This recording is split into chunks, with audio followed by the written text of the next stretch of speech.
खुद पर विश्वास करें, निश्चित है कि बड़े से बड़ा लक्ष्य आपके कदम चूमेगा। हेलो दोस्तों, नमस्कार। आज हम आपको किस्सा तोता मैना की तीसरी दास्तान सुनाने जा रहे हैं, जो कि इस प्रकार है।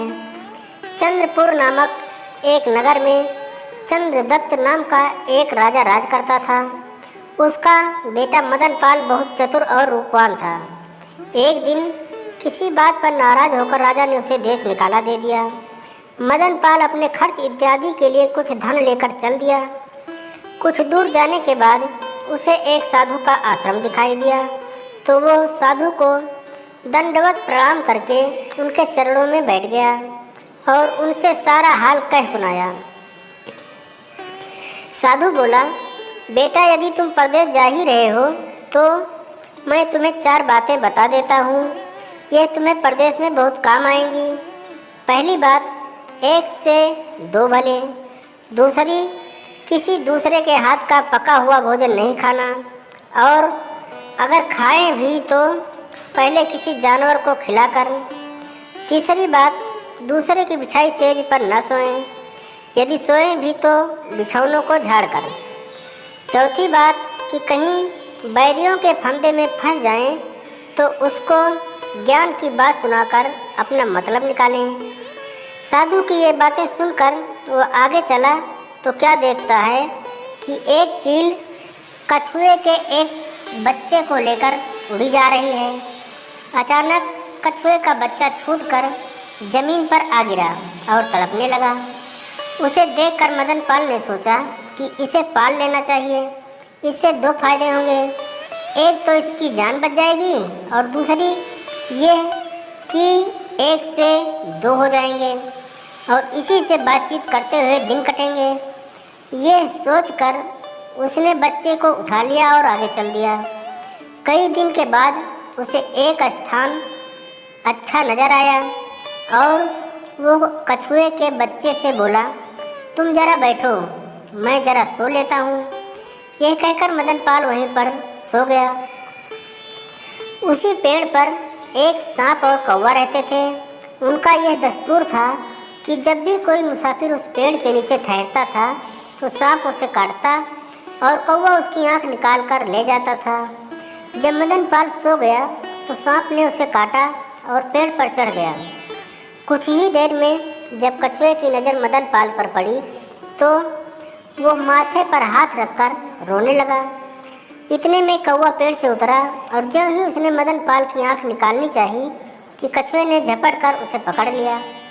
तब कौवे ने सांप को पुकारा कि जल्दी दौड़ो, नहीं तो मेरी जान भी चली जाएगी। यह सुनकर सांप दौड़ा और उसने कछुए को फन मारा, लेकिन कछुए ने मुंह भीतर कर लिया और सांप का कुछ बस नहीं चला। लाचार होकर सांप ने कछुए से बड़ी विनती करी कि मेरे यार को छोड़ दे। कछुए ने कहा कि तूने मेरा यार खाया है, मैं तेरा यार खाऊंगा। यह सुनकर सांप ने मदन पाल के शरीर से विष वापस खींच लिया और बोला, अब तो मेरे यार को छोड़। ये सब देखकर मदन पाल ने सोचा कि साधु की एक बात तो काम में आई कि 1 से 2 भले। कुछ दिनों के बाद दोनों समुद्र के किनारे पहुँचे। कछुआ बोला, मित्र, मेरा स्थान तो आ गया। आपकी मर्जी हो तो मैं अपने पिता के पास जाऊं, क्योंकि मेरे बिना वो बहुत दुखी होंगे। ये सुनकर मदन पाल ने उसे विदा किया और खुद रात को वहीं जंगल में सो गया। उसी जंगल में एक ठग अपने 4 बेटों और 2 बेटियों के साथ रहता था। उसकी बड़ी बेटी ज्योतिष शास्त्र पढ़ी थी। वो अपने भाइयों से कहने लगी, मुझे ऐसा लगता है कि इस जंगल में कोई आया है जिसके पास 4 लाल हैं। अगर तुम लोग उन्हें प्राप्त कर लो तो जन्म भर के लिए हम निहाल हो जाएं, पर उसको मारना मत, जिंदा पकड़ना। ये सुनकर 5 बाप बेटे मिलकर गए और मदन पाल को पकड़कर अपनी बेटी के हवाले कर दिया कि लाल निकालने का काम अब तेरा है। ये सुनकर वो बोली कि तुम लोग फिक्र ना करो, लाल मैं इससे निकलवा लूँगी। जब ठग की छोटी बेटी ने मदन पाल की सूरत देखी तो उस पर दिलो जान से आशिक हो गई। भाइयों के डर से वो कुछ न कह सकी, मगर उसे बचाने की अंदरूनी फिक्र में वो हमेशा रहती। कुछ देर बाद ठग की बड़ी बेटी ने खाना बनाया और उसमें जहर मिलाकर थाली में मदन पाल के आगे परोस दिया। जब थाली मदन पाल के सामने आई तो उसे साधु की दूसरी बात याद आ गई और उसने थाली में से थोड़ा सा भोजन निकालकर पहले कुत्ते को डाल दिया। जहरीला खाना खाते ही कुत्ता वहीं मर गया। यह देखकर मदन पाल ने मन में सोचा कि आज साधु की दूसरी बात भी काम आई।